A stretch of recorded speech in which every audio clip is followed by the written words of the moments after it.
Bapa yang penuh kasih, kami bersyukur atas kesempatan pagi hari ini untuk datang ke hadapan-Mu dan membaca firman-Mu. Kami memohon agar Roh Kudus menolong kami untuk memahami setiap kebenaran yang akan kami baca. Bukalah hati dan pikiran kami supaya firman-Mu menjadi pelita bagi langkah kami dan memberi kekuatan, penghiburan, serta hikmat dalam menjalani kehidupan ini. Ajarlah kami untuk tidak sekedar mendengar firman-Mu, tetapi juga melakukannya dengan setia. Dalam nama Tuhan Yesus kami berdoa dan bersyukur. Haleluya. Amin. Salam, puji nama Tuhan. Bersyukur kepada Tuhan Yesus karena pada pagi hari ini kita boleh bangun dengan tubuh yang sehat dan kuat. Sebelum memulai aktivitas, mari kita datang kepada Tuhan. Tema firman Tuhan yang akan kita renungkan bersama-sama pada pagi hari ini, dipilih Tuhan. 2 Tesalonika 2 ayat yang ke-13 bunyinya, akan tetapi kami harus selalu mengucap syukur kepada Allah karena kamu, saudara-saudara yang dikasihi Tuhan, sebab Allah dari mulanya telah memilih kamu untuk diselamatkan dalam roh yang menguduskan kamu dan dalam kebenaran yang kamu percayai. Menjadi Kristen bukanlah suatu kebetulan bagi kita. Terlepas dari bagaimana latar belakang menjadi Kristen, satu hal yang pasti kita adalah orang-orang yang telah dipilih Allah dan yang dipanggil untuk hidup dalam kehendak dan rencananya. Jika kita menjawab ya terhadap panggilan Tuhan, maka Tuhan akan memperlengkapi kita dengan kekuatan yang baru agar kita tetap dapat berjalan dalam kehendak-Nya. Oleh karena itu, sebagai orang pilihan Tuhan, kita harus meresponi panggilannya dengan benar, yaitu diantaranya dengan meninggalkan kehidupan lama, mulai mendekatkan diri kepada Allah, serta siap melakukan tugas yang diberikannya. Di balik panggilan Allah pasti ada maksud dan rancangannya yang mulia yang hendak dinyatakannya di dalam hidup kita orang percaya. Jadi, sebagai orang pilihan Tuhan, kita harus memahami dengan benar pengertian dari pemilihan Allah dalam hidup kita, yang dapat kita lihat di antaranya sebagai berikut. Pertama, dipilih Tuhan berarti diberikan tanggung jawab.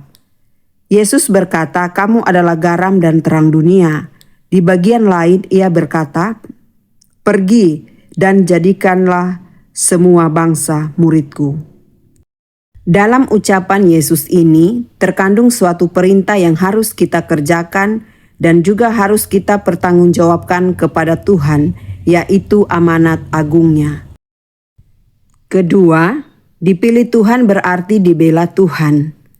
Sebagai orang pilihan Tuhan, kita memiliki jaminan yaitu akan dibela dan dituntun Tuhan sampai akhirnya dapat hidup berkemenangan. Karena itu, sesungguhnya tidak ada lagi alasan untuk kita hidup dalam kekhawatiran. Ketiga, dipilih Tuhan berarti hidup memelihara iman. Poin yang ketiga, dipilih Tuhan berarti harus hidup memelihara iman. Rasul Paulus berkata, "Aku dipilih untuk memelihara iman orang-orang pilihan Tuhan." Jadi, orang pilihan Tuhan punya tanggung jawab yaitu untuk memelihara imannya sendiri dan iman sesama umat pilihan Tuhan. Dipilih Allah berarti diberi tanggung jawab, dipisahkan dari kehidupan lama dan dibela Tuhan.